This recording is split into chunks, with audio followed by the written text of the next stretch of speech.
There is a question that cosmologists do not usually ask out loud. Not because it is unanswerable, it probably is, but because it sits at the exact point where physics stops and something else begins. Something that doesn't have a clean name.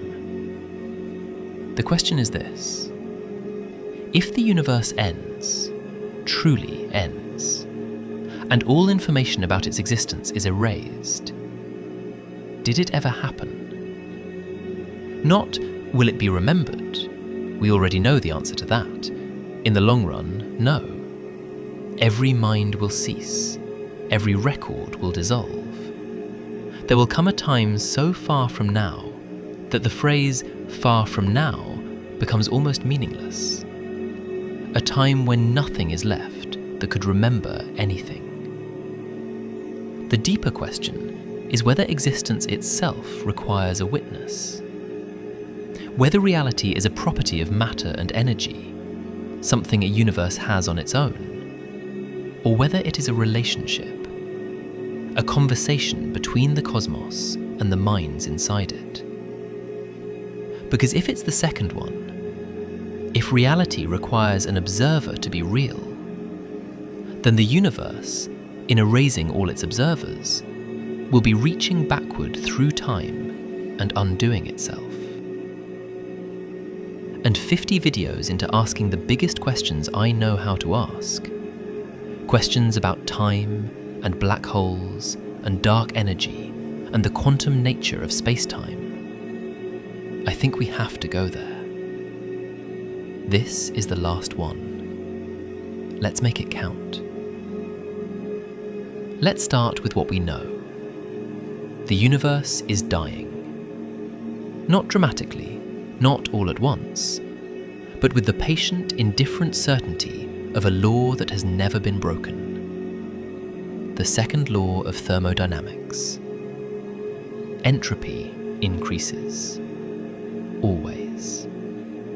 The universe moves from order to disorder, from complexity to simplicity, from structure to smear. And the question is not whether this ends everything. The question is only, which ending? We have three main candidates. The heat death, the most likely, the most quietly devastating. The universe keeps expanding. Galaxies drift apart until no two can ever reach each other again. This is already happening, already accelerating. The space between galaxies growing faster than light can cross it. The galaxies redshift into invisibility, each one sliding off the edge of the observable universe forever. Stars exhaust their fuel. The last red dwarfs, the smallest, most miserly stars, burning hydrogen at a glacial pace, gutter out somewhere around 10 quadrillion years from now. What remains? White dwarfs, neutron stars, black holes. The cold remnants of stellar death. These too slowly decay. Quantum tunneling bleeds energy from white dwarfs over timescales measured in 10 to the power of thousands of years. Black holes evaporate through Hawking radiation, the very largest ones persisting for 10 to the power of 100 years.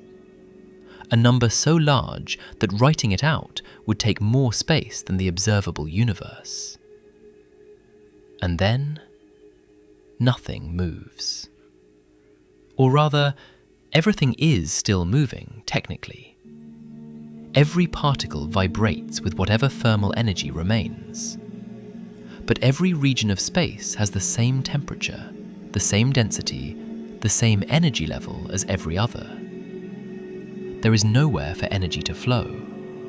No gradient, no difference. And difference is everything. Life runs on differences. Thought runs on differences. A synapse fires because ions flow from high concentration to low. A star shines because its core is hotter than its surface. A wind blows because one place is warmer than another. Remove every difference in the universe, and you remove every process, every event, every cause, every change. This state, maximum entropy, thermal equilibrium, is called the heat death. And it is not death by explosion or collapse or some violent terminus. It is death by sameness. The universe fading into a perfect, unbroken, featureless grey. Not cold, temperature requires difference. Not dark. The distinction between light and dark requires somewhere darker than somewhere else. Just uniform, infinite, eternal, still. The Big Rip. Faster, more violent, less certain, but not ruled out. Dark energy, the force behind the universe's accelerating expansion, may not be constant. We have measured it as constant so far, but our measurements are young. If dark energy is actually a dynamic field, one that grows stronger over time, the expansion it drives will eventually outpace everything. First, galaxy clusters are torn apart. Dark energy overcomes their gravity. Then galaxies. Then solar systems.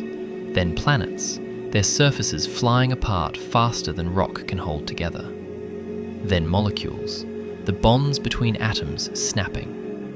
Then atoms themselves, electrons ripped from nuclei.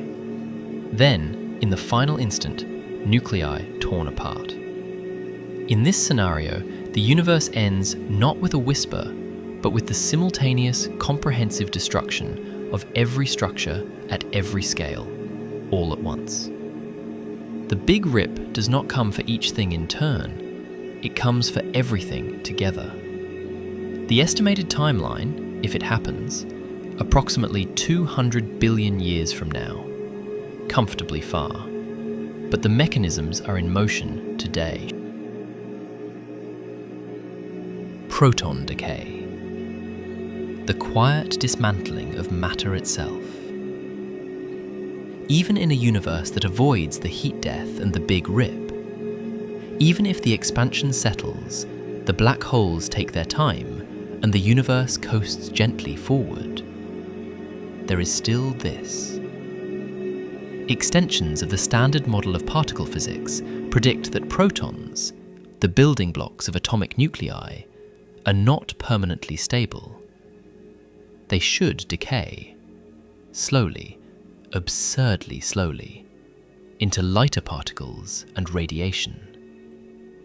The predicted timescale, approximately 10 to the 34th years. 1 followed by 34 zeros.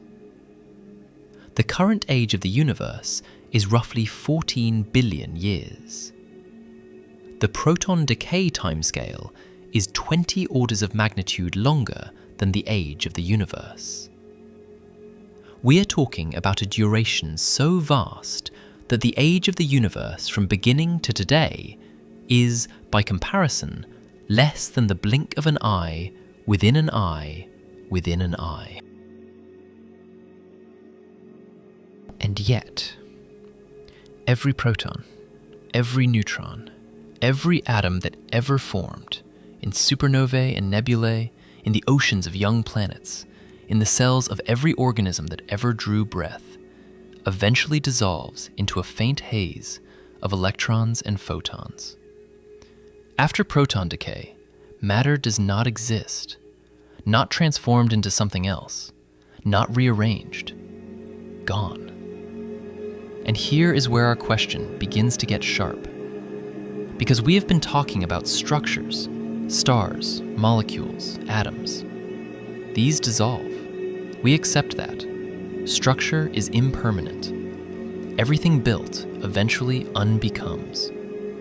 But physics has something far more radical to say. Something about what, if anything, survives even when structure is gone. Because destroying a structure and destroying the information about that structure may not be the same thing. And that distinction between the thing and the record of the thing is where physics ends and the deepest question begins.